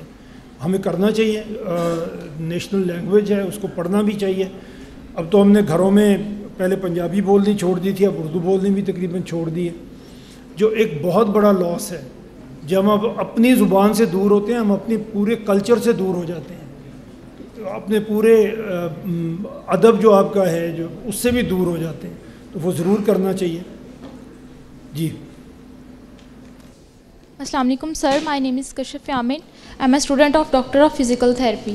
سر میرا کویشچن یہ ہے کہ اگر نیو پروونسز بنانا بہت بینیفیشیل ہے جیسا کہ آپ نے بتایا ہے, تو ہماری جو پولیٹیکل پارٹیز ہیں جو ہمارے پاس بیٹرمنٹ کے لیے کام کر رہی ہیں, وہ اس کو اپوز کیوں کر رہی ہیں, وہ پروونس کے بننے کے خلاف کیوں ہیں؟ اس لیے خلاف ہیں کہ ہم یہ سمجھتے ہیں کہ اگر آپ صوبے چھوٹے کریں گے آپ کو نئی لیڈرشپ ملے گی جو میرٹ پہ آئے گی, جو آرگینکلی گرو ہو کے آئے گی. تو یہ کوئی بھی نہیں چاہتا کہ اس کی دکان کے سامنے ایک اور دکان کھل جائے. لیکن ہم یہ چاہتے ہیں کہ آپ لوگوں میں سے ہماری پڑھی لکھی مڈل کلاس میں سے لیڈرز بن کے سامنے آئیں. اور اگر آپ بن گئے, اگین میں I hate to quote again India, but آپ دیکھیں وہاں پہ ریجنل لیڈرشپ اتنی بڑی ابھر کے آئی ہے کہ جو ان کی سب سے بڑی, جب میں نام نہیں لیتا, جو ان کی سب سے بڑی فیملی تھی جس نے ہندوستان بننے سے لے کے سب سے زیادہ حکومت کی ہے, اس کو سمجھ نہیں آ رہی کہ وہ کیا کرے. ریجنل اور لوکل پارٹیز نے اتنا گرو کر لیا. تو یہ جو فیملی پالیٹکس ہے یہ سب سے زیادہ تھریٹنڈ ہے نئی پڑھی لکھی مڈل کلاس لیڈرشپ سے, اس لیے خلاف ہیں. اس سے زیادہ میں نہیں بتا سکتا آپ کو. جی السلام علیکم سر, میرا تعلق سر لاء ڈپارٹمنٹ سے اور میرا نام تحسین ہے. سر میرا آپ سے سوال یہ ہے کہ ابھی آپ نے نامنیٹ کیا کہ 33 پروونسز ہونے چاہیے پاکستان میں, اور آپ نے یہ بھی بتایا کہ انڈیا میں پاکستان سے زیادہ پروونسز ہیں, اس لیے وہ ہم سے کسی حد تک بہتر ہے. سر آپ کو نہیں لگتا کہ زیادہ پروونسز اس کا مطلب ہے ہماری بیوروکریسی بھی زیادہ چاہیے ہوگی, ہمارے جو اسٹیٹ ہینڈلرز ہیں, جو اسٹیٹ انسٹیٹیوشنز ہیں وہ بھی زیادہ چاہیے ہوں گی. ایز دین دیٹ میرا یہ بھی خیال ہے کہ زیادہ پروونسز اس کا مطلب کہ جیسے انڈیا میں ابھی پنجاب ایک سیپریٹ پروونس ہے, تو وہاں پہ پنجاب کے جو لوگ ہیں ان کی جو سوچ ہے وہ ان کی اسٹیٹ کے خلاف جا رہی ہے. آپ کو نہیں لگتا کہ فار ایگزامپل اب جس طرح بلوچستان ہے, وانا ہے, وہاں پہ اسمگلنگ ہوتی ہے سر, اور وہاں پہ اسمگلنگ پاسبل اس لیے کیونکہ وہاں کے نیٹیوز جو ہیں وہ اس پہ ان کو ساتھ دیتے ہیں. تو سر اگر ہر چھوٹی چھوٹی اسٹیٹ میں ایک پروونس بن جائے گا تو آپ کو نہیں لگتا کہ ان کے جو پبلک انٹرسٹ ہیں وہ بہت ڈفرینٹ ہیں اور وہ اپنے انٹرسٹ کو زیادہ فالو کریں گے being in a whole country? Thank you.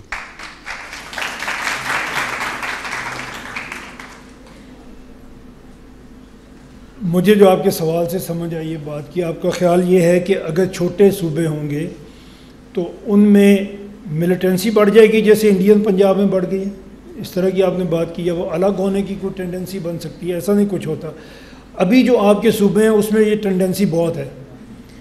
یہ 4 صوبے میں نے آپ کو بتایا کہ بلوچستان 172 کنٹریز ہیں جو بلوچستان سے چھوٹی ہیں رقبے میں.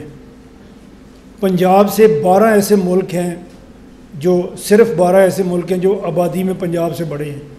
تو یہ تو بنے بنائے ملک ہیں. ان میں اگر خدا نخواستہ ملیٹنسی بڑھتی ہے تو ان کو تو کنٹرول کرنا ہی مشکل ہے. اگر آپ ایڈمنسٹریٹو یونٹ اپنے چھوٹے کر دیں گے تو یہ جو الگ ہونے کی ایک ٹینڈنسی بنتی ہے یہ بنے گی نہیں کبھی انشاءاللہ, کیونکہ ہر کوئی ایک دوسرے کے اوپر ڈپینڈنٹ ہوگا. جی السلام علیکم سر. سر میرا یہ سوال ہے کہ جس طرح 2020 اور 21 میں صرف پنجاب کو ڈیوائیڈ کرنے کی کوشش کی کہ شمالی پنجاب یا اس طرح اس کو صرف صوبوں میں تقسیم کرنے کی کوشش کی, اب بھی آپ یہ دوبارہ سے کوشش کر رہے ہیں, وہ تب کامیاب نہیں ہوئی. اب کیسے کامیاب ہوگی جب ہمارے ملک میں موروثی سیاست ہے؟ کیا وہ لوگ اس ہماری کوشش کو کامیاب ہونے دیں گے؟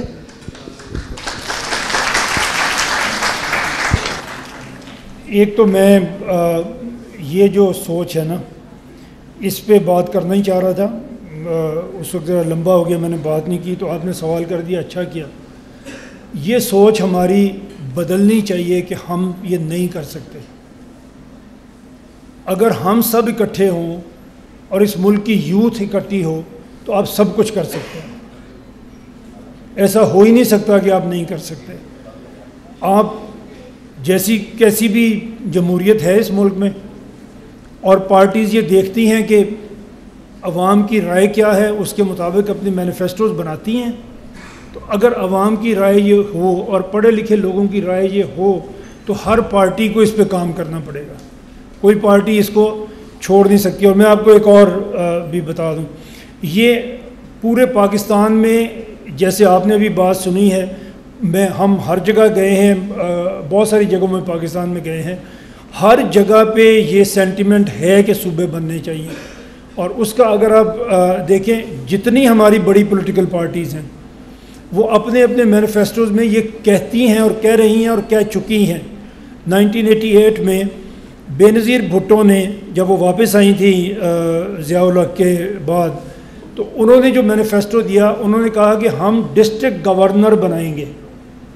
مطلب جو اختیارات صوبے کے پاس ہیں, ہم وہ ڈسٹرکٹ میں لے کے جائیں گے. ہم تو ڈویژن کی بات کر رہے ہیں. مسلم لیگ نون ہمیشہ اپنے مینیفیسٹو میں ہزارہ صوبہ, سرائکی صوبہ اور دوسرے صوبوں کی بات کرتی ہے. عمران خان, میرے پاس اس کا کلپ بھی ہے, ایگزیکٹلی وہی بات وہ کرتے ہیں کہ ہر ڈویژن کو صوبہ بننا چاہیے. تو کوئی ایسی پارٹی نہیں ہے جو یہ نہیں کہتی, لیکن کیونکہ ہماری جو آواز ہے وہ اتنی توانا نہیں ہوتی, ہم بھول جاتے ہیں. ہم ان کے مینیفیسٹو دیکھتے ہیں کہ بہت اچھی باتیں کی ہیں, ووٹ ڈالتے ہیں, پھر بھول جاتے ہیں, پھر کبھی پوچھتے نہیں ہیں. تو اگر ایک کنسسٹنٹ ایفرٹ ہماری طرف سے ہو, عوام کی طرف سے ہو, تو ہر پارٹی کو یہ کرنا پڑے گا. ابھی تک تو جیسے یہاں ایک ہماری بیٹی نے سوال کیا تھا کہ یہ تو نہیں کرنے دیں گے, یہ خاندانی سیاست ہے. بالکل ہے, اور وہ اسی لیے اس کے مخالف ہیں, لیکن وہ 2-4 خاندان ہیں, یہ میں آپ کو بتا دوں, زیادہ لوگ نہیں ہیں. زیادہ لوگ یہی چاہتے ہیں. جی السلام علیکم sir, my name is Iman Maqsood and I am second semester student of software engineering department. Sir میرا سوال یہ ہے کہ instead of dividing Pakistan into 33 new provinces, why can we let e governance and technology take over and we do not let change the map of Pakistan physically? Why can we not let e-governance and technology take it over? نہیں, we are not changing the map of Pakistan. Actually وہ تو ہمیں بڑا عزیز ہے. ہم with in Pakistan اپنی boundaries کو change کرنا چاہ رہے ہیں, اور وہ بھی ہم چینج کرنا نہیں چاہ رہے. ہم کیا یہ کہہ رہے ہیں کہ آلریڈی اسٹیبلشڈ باؤنڈریز ہیں ڈویژنس کی, آپ ان کو صوبہ بنا دیں. ٹیکنالوجی آپ اس کے بعد کریں. اگین جب ٹیکنالوجی آپ یوز کریں گے آن 25 کروڑ لوگ, تو اس کا اور رزلٹ ہوگا. ایکچولی یہ ٹیکنالوجی کی میں کوئی نہیں بتا رہا کہ لمٹ ہے کام کرنے والوں کے دماغ کی. وہ اتنے بڑے سسٹم کے اوپر نہیں کر رہا. ابھی ہم 80 سال سے دیکھ رہے ہیں. اب اگر ہم یہ کر لیں گے اور اس کے بعد لوگ آئیں گے, پڑھے لکھے لوگ بھی آئیں گے, جو ٹیکنالوجی کو سمجھتے بھی ہوں گے وہ بھی آئیں گے, تو انشاءاللہ آپ کے حالات اور زیادہ بہتر ہو جائیں گے انشاءاللہ. میں ابھی اگر آپ کو بتاؤں, ایک چیز میں دیکھ رہا تھا ابھی کہ, اور اس میں یہ کوئی زیادہ مشکل کام نہیں تھا اگر ہم کر سکتے. اگین گورنمنٹ آف پاکستان نے ایک سروے کیا اور انہوں نے کہا کہ 5 بیسک فیسلٹیز ہیں جو اسکولوں میں ہونی چاہیے. پبلک اسکولز میں 5 بیسک فیسلٹیز ہونی چاہیے, اور یہ کافی دیر سے وہ لوگ کر رہے تھے. اور 23-24 میں انہوں نے اپنی ایک رپورٹ کی سروے کرنے کے بعد کہ 5 فیسلٹیز کون سی ہیں. بجلی ہے, پانی ہے, ٹوائلٹ ہے, باؤنڈری وال ہے, اور سیف بلڈنگ ہے.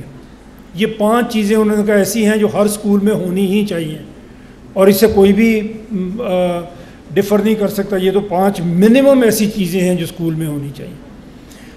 آپ اندازہ کر سکتے ہیں کہ کتنے اسکول اس میں پورے اترتے ہیں پاکستان میں؟ صرف 47% ایسے پبلک اسکولز ہیں جن میں یہ 5 بیسک فیسلٹیز آپ کی موجود ہیں, اور اس میں پنجاب 74%. اگر اس کو نکال دیں تو یہ بالکل ہی باقی پاکستان فارغ ہو جاتا ہے. سندھ میں صرف 7.6% سرکاری اسکول ہیں جن کے پاس یہ بیسک فیسلٹیز ہیں. خیبر پختونخوا میں 64% کے پاس ہیں. بلوچستان کے پاس سروے ہی نہیں ہے, ان کے پاس نمبر ہے ہی نہیں کہ کتنے ہیں. ان کے چھوڑو, اس میں پڑھنا ہی نہیں چاہیے.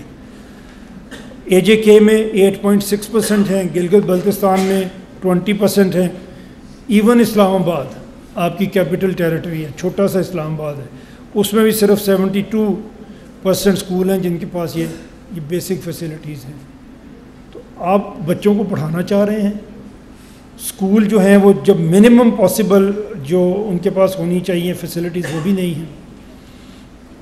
ایک اور سروے یہ بھی آپ سن لیں, آپ کے لیے انٹرسٹنگ ہوگا. 24% ایسے ہمارے پاس پرائمری اسکولز ہیں جن میں صرف ایک ٹیچر ہے. اگر پورے پاکستان کی بات کریں, سنگل ٹیچر ہے, وہ سب کچھ ہی وہ پڑھا رہا ہے. ٹھیک. 45% سندھ میں ایسے اسکول ہیں جن کے پاس ایک ٹیچر ہے. تو مطلب کوئی ارادہ ہمارا ہے اس ملک کو بہتر کرنے کا؟ اگلے 20 سال تک بھی ہمارا کوئی ارادہ نہیں ہے. کیسے ٹھیک ہوگا؟ جی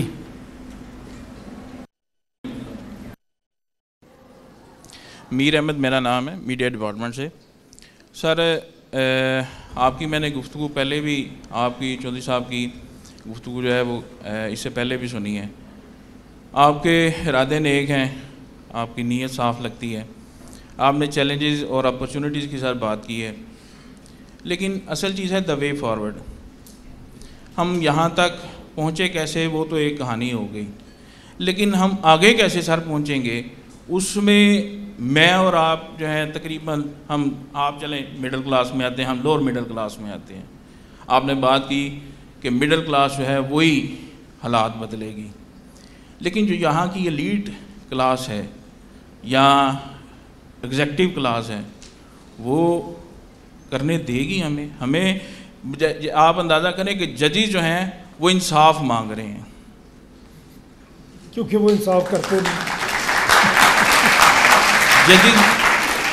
ججز انصاف مانگ رہے ہیں, اساتذہ سڑکوں پہ حقوق مانگ رہے ہیں. تو صورتحال آپ کے سامنے ہے. ہم نے بچپن سے سنتے تھے نیت نیک منزل آسان.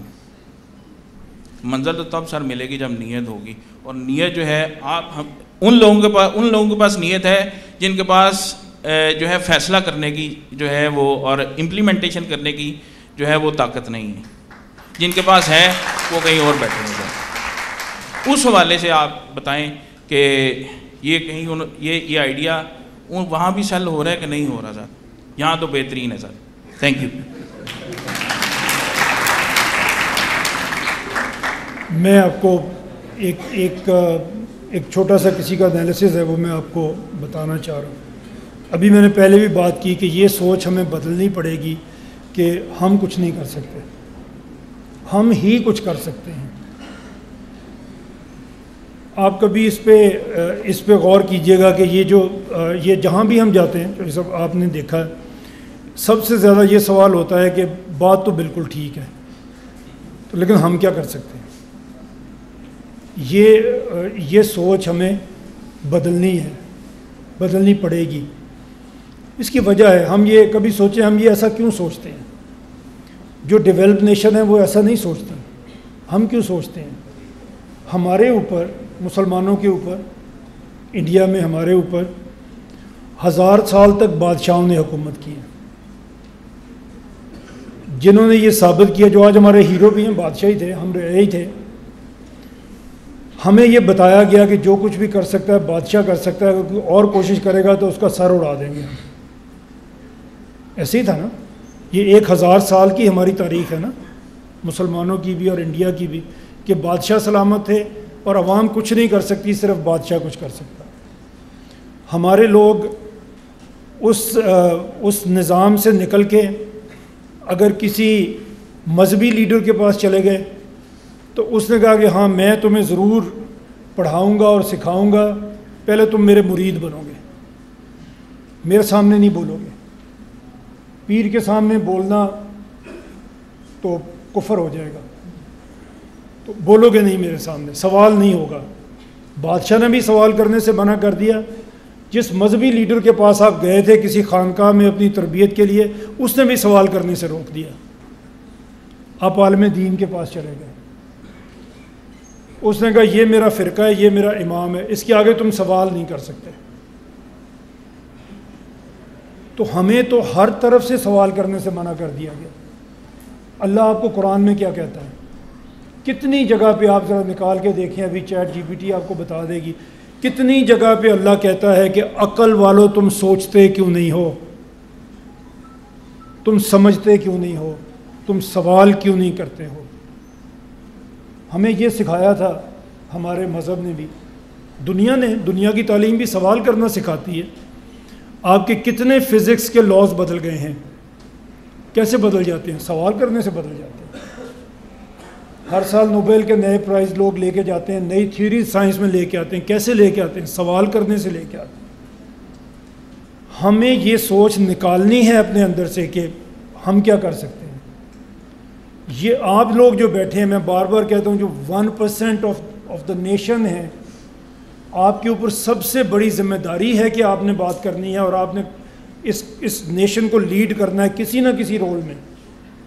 سب نے کوئی سیاستدان نہیں بن جانا ہے, بٹ آپ ٹیچر بنیں گے تو آپ لیڈ کریں گے, آپ سائنٹسٹ بنیں گے تو آپ لیڈ کریں گے, آپ جو بھی پروفیشن لیں گے اس میں آپ نے لیڈ کرنا ہے. تو ہم آپ کے سامنے یہ لے کے آئے ہیں کہ یہاں بھی آپ یہ سوچیں کہ اس ملک یہ آج تک نہیں آگے بڑھا تو کیوں نہیں بڑھا, اور آگے بڑھے گا تو کیسے بڑھے گا. اور اگر آپ اس سے ایگری کرتے ہیں کہ یہ ایک طریقہ ہے, آپ کی لیڈرشپ گرو کرے گی, اس سے آپ کے نئے لیڈر پیدا ہوں گے, اس سے بہتر گورننس آپ کو ملے گی, تو آپ اس پہ کریں کام اور انشاءاللہ اللہ کامیابی دے گا. نہیں بھی دے گا تو آپ اپنی ذمہ داری سے بری ذمہ ہوں گے. کل کو اللہ نے بھی سوال کرنا ہے کہ ایک ملک میں نے تمہیں دیا جو تم لوگوں نے اسلام کے نام پہ بنایا, اس میں 25 کروڑ کے 25 کروڑ سے یہ سوال ہونا ہے کہ تم نے اس کے لیے کیا کیا. صرف نواز شریف کو نہیں اللہ نے پوچھنا, صرف زرداری کو نہیں پوچھنا یا عمران خان کو نہیں پوچھنا, ہر ایک کو پوچھنا ہے اللہ نے. اللہ قرآن میں کہتا ہے میرے سامنے پیش ہو گئے ایک ایک کر کے, اکیلا اکیلا. ہر کسی نے اپنا حساب دینا ہے, گروپ نے جا کے حساب نہیں دینا. تو ہم اپنی اپنی ذمہ داری پوری کر کے چلے جائیں. نہیں ہوگا تو کیا ہوگا, ہم نے ذمہ داری پوری کر دی. نہیں ہوا, اللہ نے اپنے نبی کو کیا کہا تھا کہ میں نے آپ کو ان کے اوپر داروغہ بنا کے نہیں بھیجا, آپ کا کام ہے میری بات کو پہنچا دینا, قبول کرنا یا نہ کرنا وہ ہر کسی کی اپنی قسمت ہے, ہر کسی کی اپنی چوائس ہے.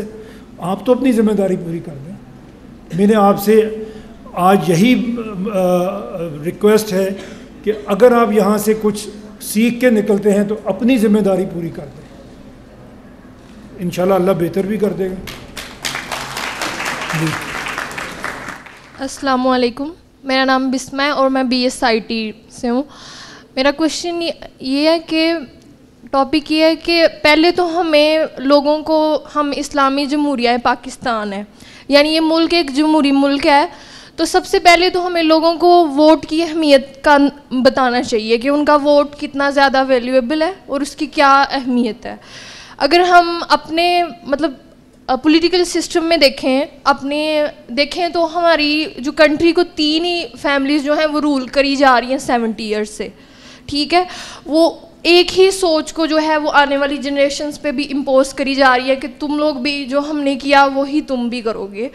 بلکہ میرے خیال سے جیسے ہی آپ کی جنریشن ہے, جو 90s کی جنریشن ہے, ان کی تھاٹس اور ایک ملک کو چلانے کا نظریہ وہ ایک الگ ہے, اور جو لوگ 20s میں ہیں وہ اب کی نیو جنریشن ان کا الگ ہے. لیکن اگر ہمارا پرائم منسٹر یا ہمارا لیڈر یا ہمارے پارلیمنٹ میں جو بیٹھے ہوئے لوگ ہیں وہ 88 ایئرس کے ہیں, چاہے ان کے پاس ایکسپیرینس زیادہ ہے, لیکن وہ اسی سوچ کو جو ہے وہ آنے والی یوتھ کے اوپر بھی امپلیمنٹ کری جا رہے ہیں, ان کو ابھرنے نہیں دے رہے.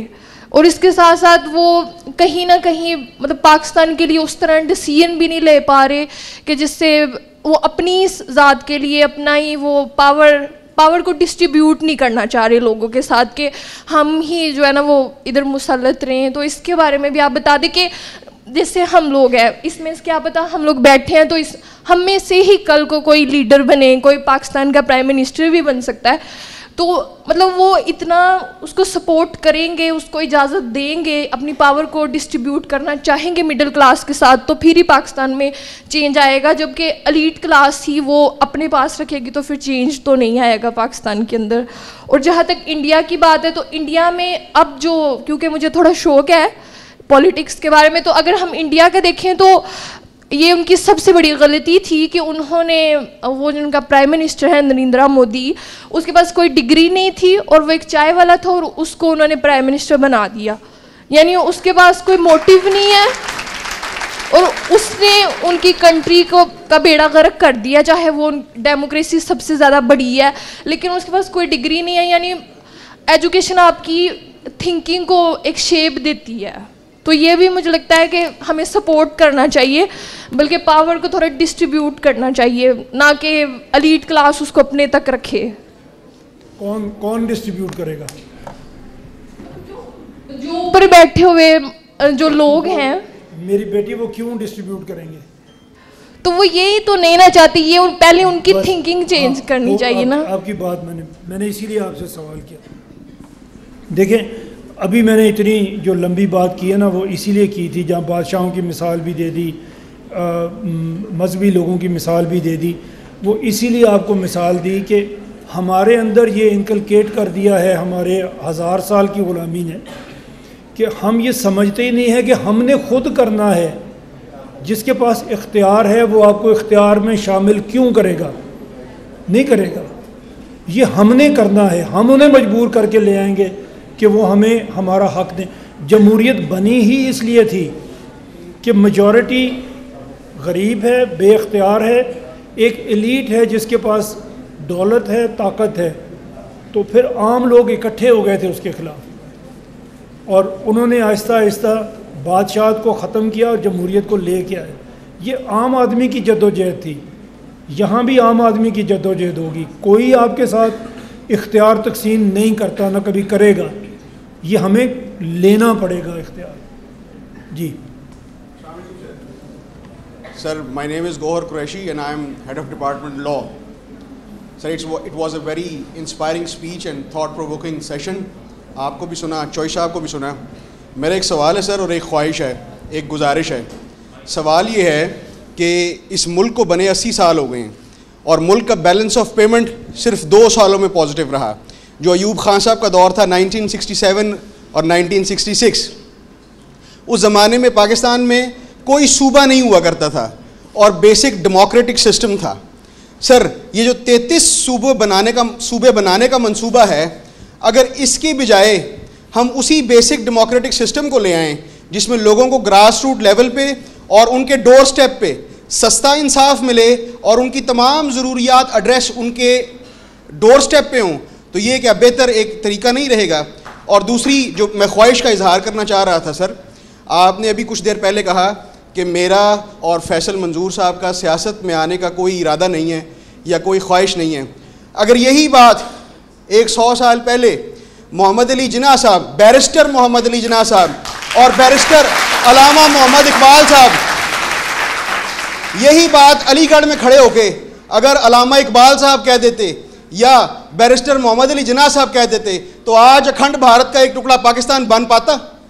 میری خواہش ہے اور میری ریکویسٹ ہے کہ بجائے یہ کہنے کے کہ میں اور فیصل منظور صاحب سیاست میں نہیں آنا چاہیں گے, میری یہ گزارش ہے کہ آپ یہ کہیں کہ میں اور فیصل منظور صاحب اس پوری قوم کو لیڈ کرنے کے لیے تیار ہیں, آپ ہمارے ساتھ چلیں. تو یہ جو 1% پڑھی لکھی عوام آپ کو بیٹھ کے سن رہی ہے, یہ سڑکوں پہ آپ کے ساتھ نکلے گی سر, اور 33 پاکستان کے صرف 33 صوبے نہیں بنیں گے. یہ پاکستان 194 نمبر پہ نہیں آئے گا, یہ پاکستان کا پاسپورٹ نمبر 1 کہلائے گا. اگر میں دیکھوں کہ میرا وزیر, آج میرے ملک کا وزیر 18ویں آئینی ترمیم ہونے کے باوجود ملک میں ایک فیڈرل لا منسٹر موجود ہے, اس کی موجودگی بھی میں تمہیں کچھ نہیں کہہ سکوں گا, لیکن 2000 کے بعد آپ ایک ریولوشن لے کے آئے, پنجاب گروپ آف کالجز, اور آج سے 10 سال پہلے تک 20 وزرائے اعظم اور 20 وزرائے اعلیٰ اس شہر اقبال کے لیے وہ کچھ نہیں کر سکے جو 10 سال پہلے فیصل منظور صاحب نے کر دیا. کیا میرے ملک کو آپ جیسے اور فیصل منظور صاحب جیسے فیڈرل لا منسٹر کی ضرورت نہیں رہی؟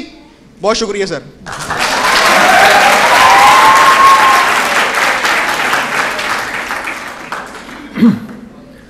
ایک تو خیر آپ کی خواہش اور آپ کا سوال دونوں ہمیں بڑے عزیز ہیں. بڑا شکریہ آپ نے یہ سوچا. میں آپ کو عرض کروں, محمد علی جناح صاحب اور علامہ اقبال صاحب ہمیں نظر آتے ہیں, ان کے پیچھے ہزاروں لوگ وہ تھے جو اپنی سیاست نہیں کر رہے تھے, جو لوگوں میں اویئرنیس لے کے آ رہے تھے. ہزاروں ہوں گے, اگر لاکھوں نہیں ہوں گے تو. ہم بھی یہی کام کر رہے ہیں. ہم ذمہ داری سے تو نہیں بھاگ رہے. آپ کو اندازہ ہوگا کہ جب ہم یہاں پہ کھڑے ہو کے بات کرتے ہیں اور آپ میں سے سوال آتے ہیں کہ جو لوگ ابھی حکومت میں ہیں وہ یہ کیوں ہونے دیں گے, تو ہم وہ سوال کا جواب دے رہے ہیں, آپ کو راستہ دکھا رہے ہیں. آپ کا خیال ہے کہ اس میں ہمیں مشکل نہیں آتی؟ جن لوگوں کے مفاد کے خلاف یہاں پہ بات ہو رہی ہے, آپ کا خیال ہے کہ وہ بیٹھے ہوئے ہیں آرام سے؟ ہم پھر بھی آپ کے سامنے ہیں. ہم پھر بھی یہ کوشش کر رہے ہیں کہ آپ میں اویئرنیس آئے. ہر کسی کو الیکشن نہیں لڑنا ہوتا, کسی کو یہ کام بھی کرنا پڑتا ہے, کسی کو یہ بھی کرنا چاہیے. اور آپ جو بات سن رہے ہیں, یا یوتھ جو آج ہماری بات سن رہی ہے, اس میں یہ ایک بہت بڑی وجہ ہے. ہم اپنے لیے کچھ بھی نہیں مانگ رہے, ووٹ بھی نہیں مانگ رہے. آپ کی اویئرنیس کے لیے آپ کے پاس آئے ہیں. آپ کو اپنے حقوق کیسے ملنے ہیں وہ آپ کو پتہ ہونا چاہیے, اس کی بات کر رہے ہیں. تو ہر کوئی سیاست میں آگے صرف کام نہیں کر سکتا. ہم یہ کام کر رہے ہیں, اللہ کرے کہ اویئرنیس آئے, اللہ کرے کہ ہماری یہ جو ہم تو کہیں اور نہیں گئے سوائے یونیورسٹیز کے, یہ جو 1% یوتھ ہے, یہی اگر یہ ٹھان لے کہ اس نے کیا کرنا ہے تو یہ ہو جائے گا انشاءاللہ.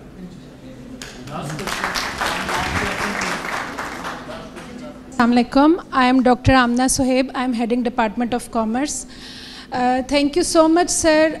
Actually, the things you have discussed and Chaudhary Saab discussed, it inculcated a very insightful thoughts in mind of all of us. اور سر میں اس جنریشن میں سے ہوں جس نے اپنے سامنے پنجاب گروپ آف کالجز کو بنتے ابھرتے دیکھا ہے ماشاءاللہ.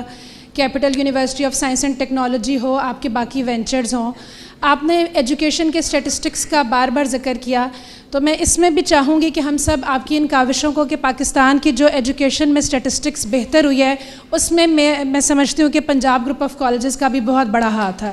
ہر شہر ہر جگہ پہنچ کر لوگوں کے لیے تعلیم کو بہت آسان بنایا گیا ہے. سر گوہر نے بڑی اچھی باتیں کی, وہ میرے ترجمانی تھی کہ بالکل ہم خود یہ چاہتے ہیں کہ عام انسان پولیٹکس میں آنے سے کیوں گھبراتا ہے, یہ ہمارے یہاں پر کنٹری میں ایسا انوائرمنٹ کیوں ہے, اور ہم میں سے اگر کوئی اس ذمہ داری کو نبھانے کی کوشش کرے گا بھی تو اس کے لیے بہت زیادہ مشکلات ہیں. جبکہ ماشاءاللہ آپ سر فیصل چودھری صاحب جس مقام پہ ہیں آلریڈی, آپ لوگ اگر اس کو آگے لے کر چلیں تو یہ بہت ایزی ہو جائے گا, اور انشاءاللہ آپ ہم سب کو اپنے ساتھ پائیں گے. تھینک یو سو مچ سر. بہت شکریہ جی آپ کے سارے الفاظ کا. میری وہی بات ہے کہ ہم اویئرنیس کا کام کر رہے ہیں, آپ بھی ہمارے ساتھ مل کے اویئرنیس کا کام کریں, اور اس کے بعد جب صوبے بنے, عام آدمی کو موقع ملے, ہماری یوتھ کو موقع ملے, تو یہ لوگ پھر آگے آئیں. یہ آگے آ کے اس سے آگے وہ ریلے ریس ہوتی ہے نا, ایک ایتھلیٹ بھاگتا ہے پھر وہ اگلے کو پاس آن کرتا ہے, تو وہ ہم پہلے بھاگے ہیں, آپ ہمارے بعد آئیں گے, پھر اس کے بعد لوگ آئیں گے, اور انشاءاللہ یہ ریس ہم جیتیں گے. ہمیں اس میں بڑا یقین ہے کہ ہم انشاءاللہ یہ ریس جیتیں گے.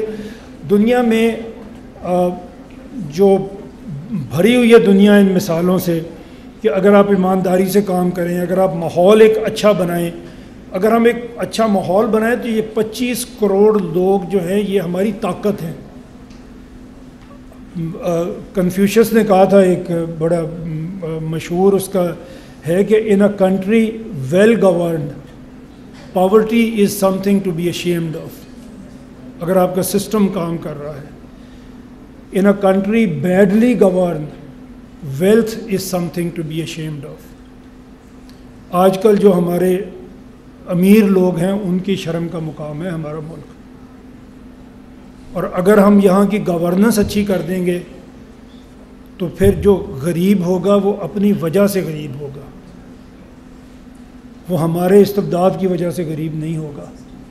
میری آپ سے یہی گزارش ہے, جتنی باتیں یہاں پہ ہوئی ہیں, جتنے آپ کے سوال ہوئے ہیں, جتنی ہم نے جواب دینے کی کوشش کی ہے, یہ صرف اس لیے ہے کہ ہم اس ملک کو اس قابل بنائیں کہ یہ اپنے محنتی لوگوں کے لیے سپورٹیو ملک ہو. آپ ٹیچر بننا چاہتے ہیں, آپ محنت آپ نے کرنی ہے, but society should support you. اگر آپ پولیٹیکل لیڈر بننا چاہتے ہیں, محنت آپ نے کرنی ہے, but society should support you. ایک ہیلری کلنٹن نے کتاب لکھی, اس میں اس نے کہا کہ you need a whole village to raise a child. تو ایک ماحول پورا چاہیے. بچہ پالنے کے لیے بھی آپ گھر میں رکھ کے نہیں پال سکتے, you need a whole village. تو ہم وہ ماحول بنانا چاہ رہے ہیں. اور یہ آپ لوگوں کے ساتھ مل کے ممکن ہے، کیونکہ اگین آپ وہ 1% خوش قسمت لوگ ہیں جنہیں اس ملک نے یونیورسٹی تک پہنچا دیا. آگے آپ کی ذمہ داری ہے. بہت شکریہ.